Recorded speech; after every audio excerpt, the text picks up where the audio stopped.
Bible சொல்லுது, உன் இளம் வயதின் பக்தியையும் நீ வாழ்க்கைப்பட்ட போது இருந்த நேசத்தையும் நான் அறிந்திருக்கிறேன்.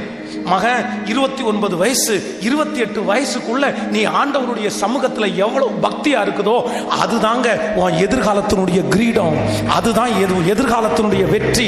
இந்த 24 வயசு 25 வயசுக்குள்ள உனக்கு எல்லா டெம்டேஷன்ஸும் வரும், எல்லா பாவத்தை செய்யறதற்கும் எல்லா வாய்ப்புகளும் வரும்.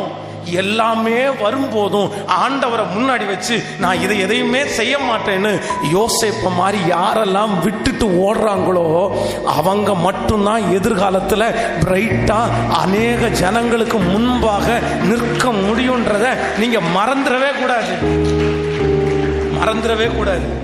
இங்கிருந்து போகும்போது ஒரே ஒரு எண்ணத்தோட மட்டும் போங்க, நான் பக்தியா வாழ போறேன், நான் பக்தியா வாழ போறேன், நான் பக்தியா வாழ போறேன்.